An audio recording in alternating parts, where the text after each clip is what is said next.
one of the tips I can tell you is you got these little screws right here on the sides and in the front. And if you crank down on your bolts on the inside too much, it kind of flexes the thing, and then those bolts for the cover won't go on. So I had to loosen these to get those on. And actually it's so bright out here I can't even see the front holes. So I'm gonna have to wait till at dusk or something. I'll come back. But I got 2 rows of butyl tape, the foam around twice. If you go to 40 Hours of Freedom with Alex and Sarah James, or Sarah and Alex, I guess. Let's say it correctly. Sarah's always first. Sorry, Alex. Anyway, I can't say enough about them. I was cutting the hole, realized I wasn't sure about where the bolt holes went, and sent Alex a message, and he responded right away, even with a call. And his time is very valuable.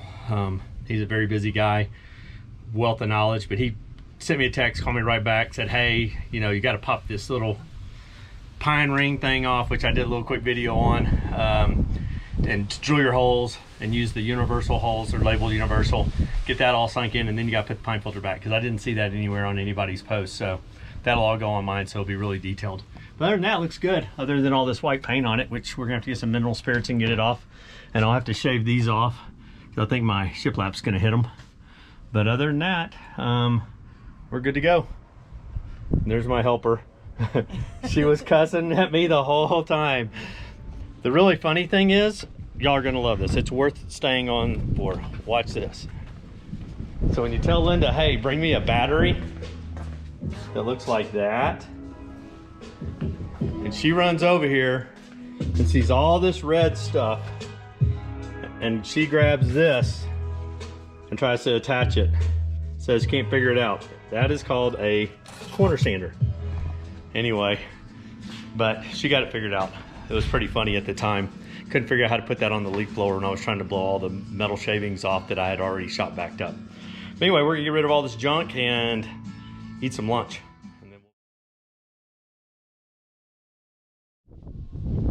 All right, this might be the most important video if you're installing a Fresair AC that you will ever want to know.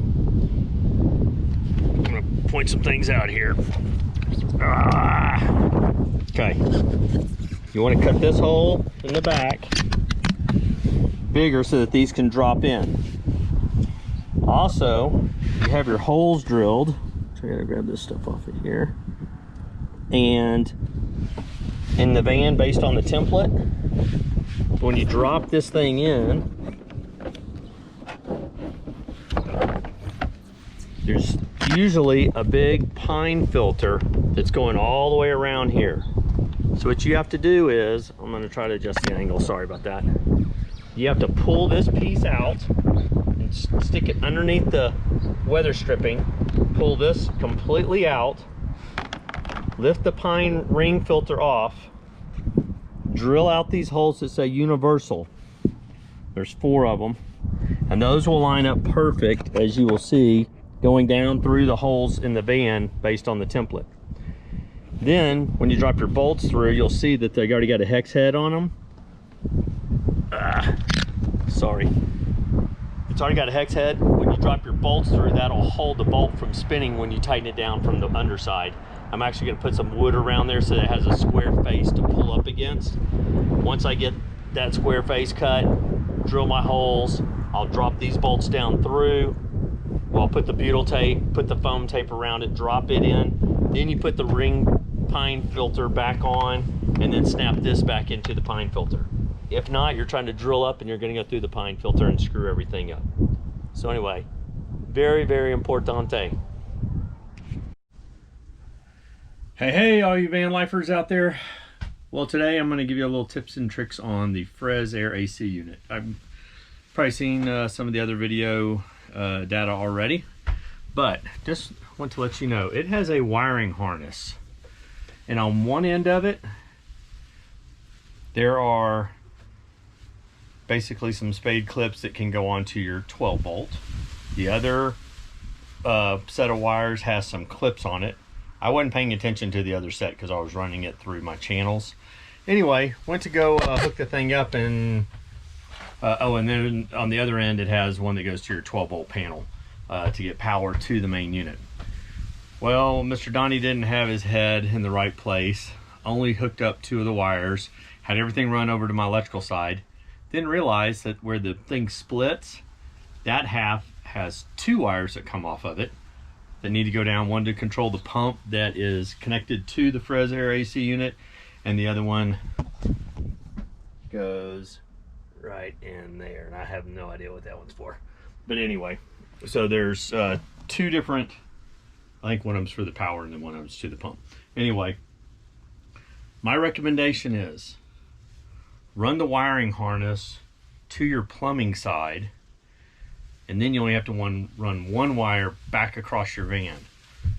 I was an idiot, didn't do that, had everything on the electrical side, so then I had to run 2 wires that connect to the pump, and basically had to go up through here, rip off all that up there that I had already done and painted, run cabling through there all the way down here, come down, and then splice in these connectors, that one and that one. Also, when you get your Fresair unit, there are a bunch of little nipples where you can connect. The one with the tube that comes from the main unit has a red dot on the end of the tube, and Alex James does a great explanation of this in his video when you buy the unit. But that connects on the top because that's the return from the upper unit down to it. Just a note, every one of those nipples are sealed on the inside, so if you go connect it on there and you turn it on, it's not getting any water. You have to drill out the holes that you want to use, and you should only do 3 of them. The water coming into the unit, the water going out of the unit, and then the vent tube. You got to drill those out. There's big end caps on either end. You unscrew those, run some water through there to get any plastic out from when you drilled them out. That way, water can get in and out of the tank.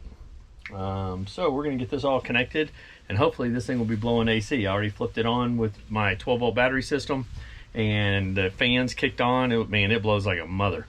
But so anyway, great Fresair AC unit installed on top. I put that lap seal on this morning. Oh, another tip. There's 6 screws around the cover. The front 2 are self-tapping, or not self-tapping, they're like, look like wood screws, because they have to go through the cover, which has a hole, but into the black plastic base, and that you have to actually create threads. It's not like the ones on the sides that have like little nuts built into the side. You're just going through the cover into a threaded port, or whatever you want to call it, to where it just sinks in tight. That one you actually are creating the holes. There is no instruction manual in the thing. There's an operator's manual, and that's it. So if you have any questions, don't hesitate to reach out. Hey, look, we got Havelock wool on the side of our house. Anyway, hope this helps everybody with the Fresair AC units.